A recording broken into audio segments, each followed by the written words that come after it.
Chapitre 15. Je vis alors les pèlerins continuer leur voyage le long d'un agréable cours d'eau que le roi David nommait le ruisseau de Dieu. Et l'apôtre Jean, lui, le nommait le fleuve de la vie. Leur chemin passait tout près du bord, et Chrétien et son compagnon le suivirent avec délice. Ils burent de cette eau, et elle était vivifiante et ranima leurs pensées et leur esprit lassé. Des arbres fruitiers verdoyants aux fruits de toute espèce bordaient des deux côtés de la rivière. Les pèlerins mangèrent de leurs feuilles pour prévenir la fatigue et les maladies que peuvent occasionner de longs voyages. Il y avait aussi des deux côtés de la rivière de ravissantes prairies, parsemées de lys et dont la verdure durait toute l'année. Nos voyageurs s'y couchèrent et s'y endormirent, car ils pouvaient se reposer en ce lieu en toute sécurité. En se réveillant, ils cueillirent quelques fruits de ces arbres et les mangèrent. Ils burent encore de l'eau de la rivière, puis ils se rendormirent. Ils se reposèrent ainsi pendant plusieurs jours. Quand ils furent disposés à continuer leur voyage, car ils n'étaient pas encore arrivés au bout, ni au but, ils mangèrent et burent de nouveau, puis ils se mirent en route. Je remarquai dans mon rêve qu'ils n'étaient pas encore bien loin lorsque le chemin commença à s'écarter de la rivière, et ce qui les chagrina beaucoup, et je peux l'imaginer, ouais. Ils n'osèrent cependant pas le quitter, quoiqu'il fût rude et raboteux. Leurs pieds étaient fatigués par leur long voyage. Ils furent découragés comme les Israélites dans le désert. Ils auraient voulu suivre un chemin plus facile.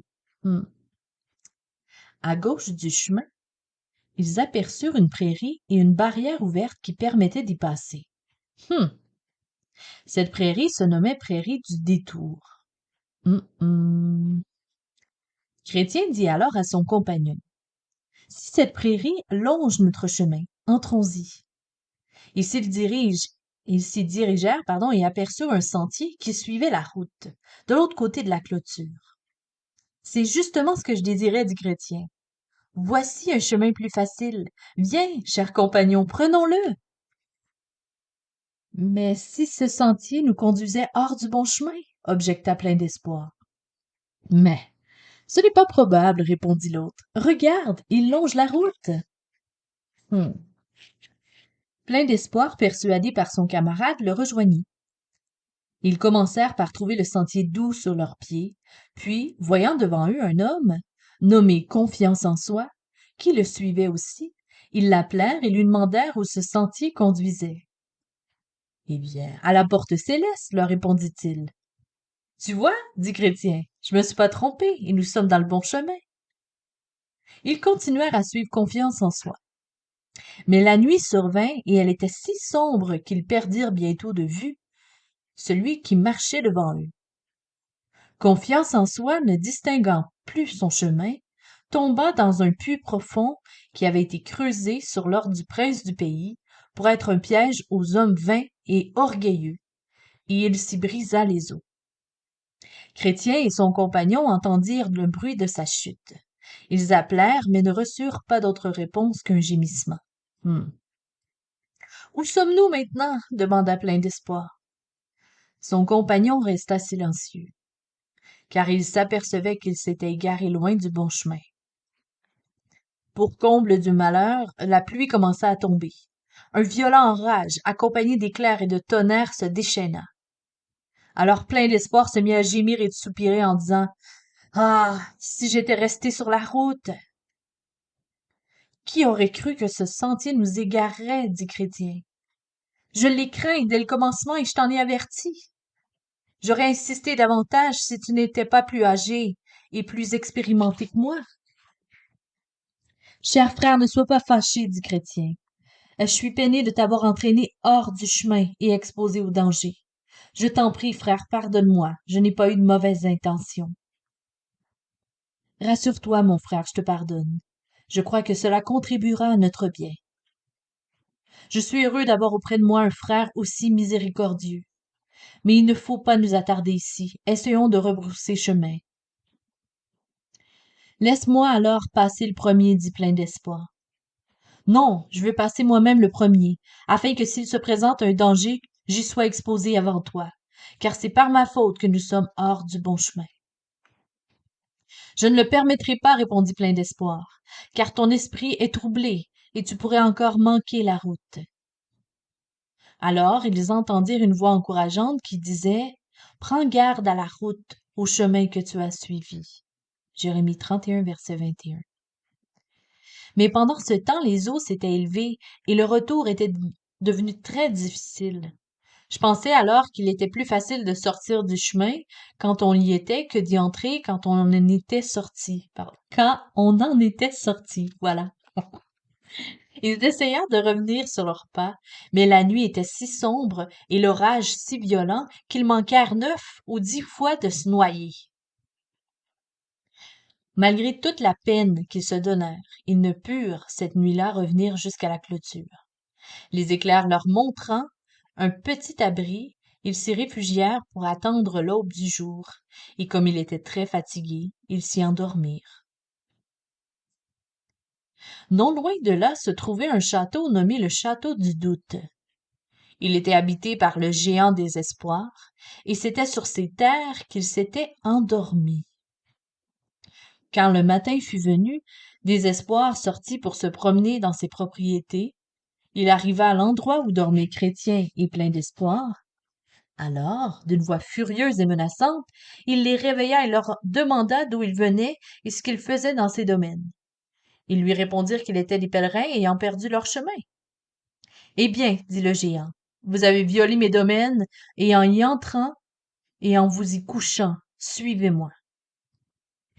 Ils furent forcés de le suivre parce qu'il était plus puissant qu'eux. Ils ne pouvaient, du reste, pas se défendre parce qu'ils se sentaient coupables. Le géant les poussa devant lui, les conduisit dans son château et les enferma dans un cachot très sombre, malpropre et puant. Ils y séjournèrent depuis le mercredi matin jusqu'au samedi soir, sans qu'on leur donnât ne fût-il qu'une bouchée de pain, un verre d'eau ou peu de lumière, et sans que personne vînt leur parler. Ils étaient ainsi privés d'espoir, loin de tous leurs amis et connaissances. Chrétien était le plus affligé des deux, parce que c'était son conseil imprudent qui les avait amenés là et leur avait attiré cette détresse. Le géant Désespoir était marié à sa femme qui se nommait Défiance. Quand il fut couché, il raconta à sa femme ce qu'il avait fait, et comment il avait jeté dans son donjon 2 hommes qui avaient violé ses domaines. Puis, il lui demanda ce qu'elle lui conseilla de faire d'eux. Elle le pria de lui dire qui il était, d'où il venait et où ils allaient, et il satisfit sa curiosité. Alors elle lui conseilla de les battre sans merci le lendemain matin. Lorsqu'il s'éveilla, il se rendit auprès d'eux, armé d'une énorme gourdin. Il commença à les invectiver, comme s'ils étaient des chiens, quoiqu'il ne leur eût pas adressé une seule parole. Puis il les battit jusqu'à ce qu'ils ne puissent plus faire un mouvement. Il les laissa ensuite sur le carreau, où ils eurent tout le temps de se lamenter sur leurs maux et de déplorer leur misère. La nuit suivante, la femme du géant, ayant appris qu'il était encore en vie, conseilla à son mari de se débarrasser d'eux en les engageant à se réduire eux-mêmes. Quand le matin fut venu, il se rendit auprès d'eux et leur parla aussi grossièrement que la veille. Voyant qu'il était très malade des coups qu'ils avaient reçus, il leur dit que, puisqu'ils n'avaient aucun espoir de se tirer d'affaire et de sortir de là, il leur conseillait d'en finir avec la vie et de choisir entre le couteau, la corde et le poison. Car, disait-il, pourquoi tiendriez-vous à la vie puisqu'elle est si amère?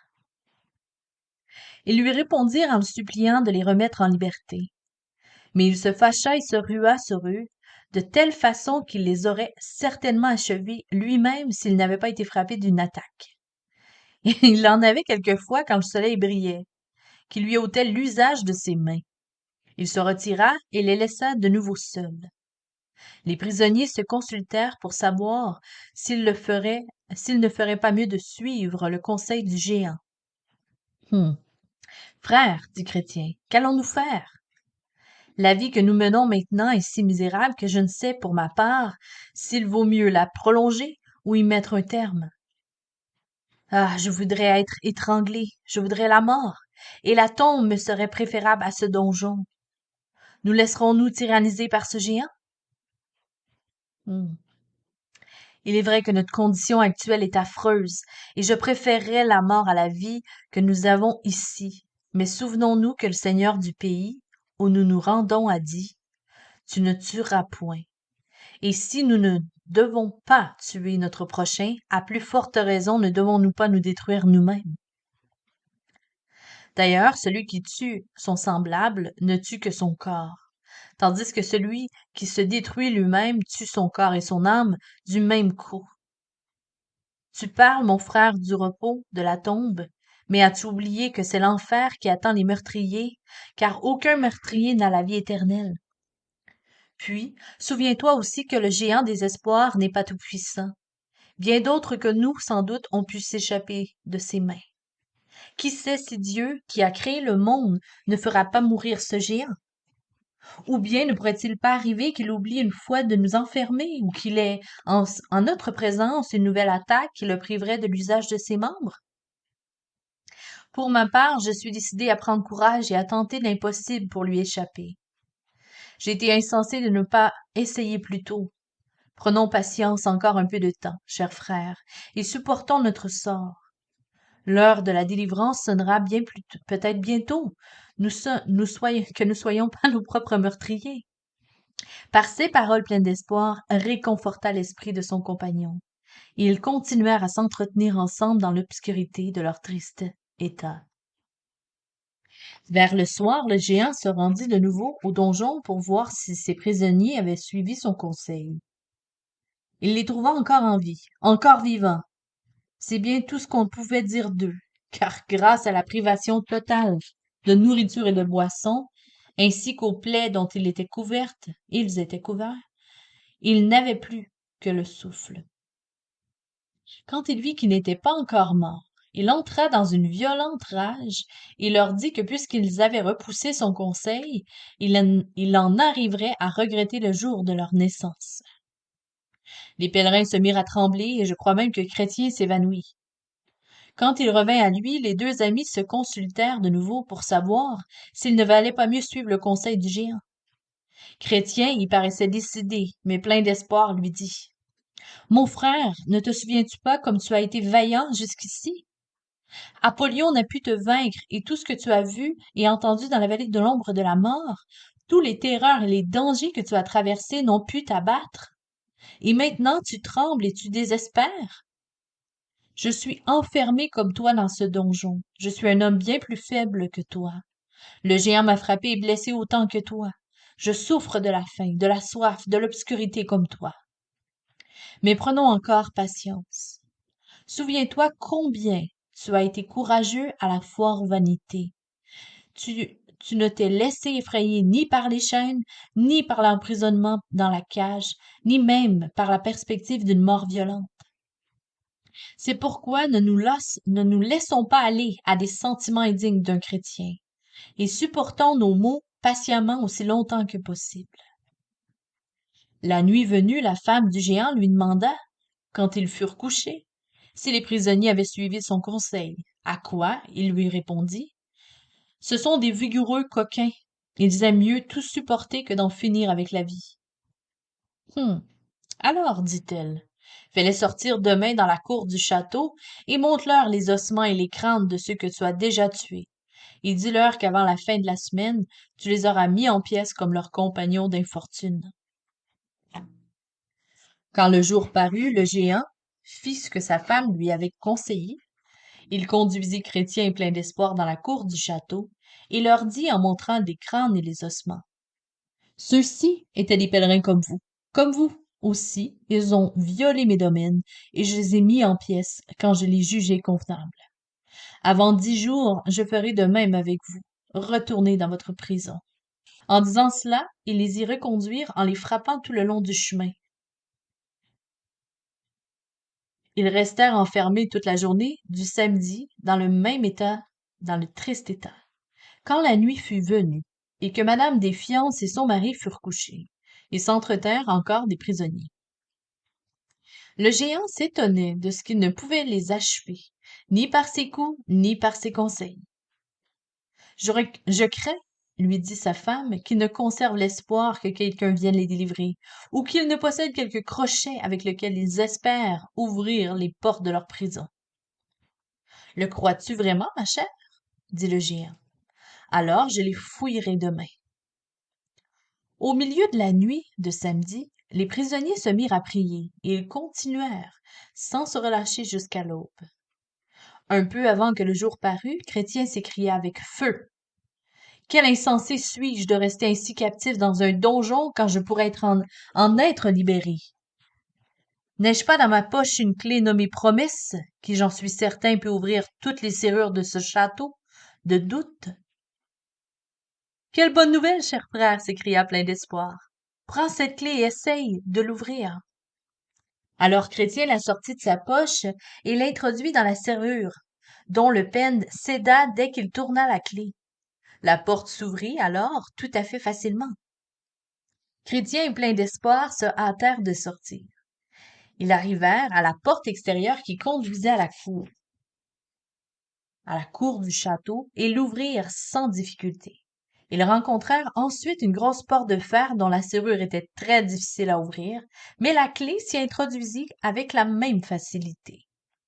Ils ouvrirent la porte pour s'enfuir rapidement, mais il grinça sur ses gonds, en faisant un tel bruit que cela réveilla le géant désespoir. Il se leva en hâte et se mit à poursuivre ses prisonniers. Mais une nouvelle attaque le terrassa et il ne put continuer à courir après eux. Ils s'éloignèrent donc et regagnèrent le chemin royal, où ils se sentirent en sécurité, en sûreté, parce qu'ils n'étaient plus sur les terres du géant. Quand ils eurent ainsi dépassé la barrière, ils se demandèrent ce qu'ils pourraient bien imaginer pour empêcher d'autres pèlerins de tomber entre les mains du géant désespoir. Ils se décidèrent à placer une colonne à cet endroit et à y graver cette inscription.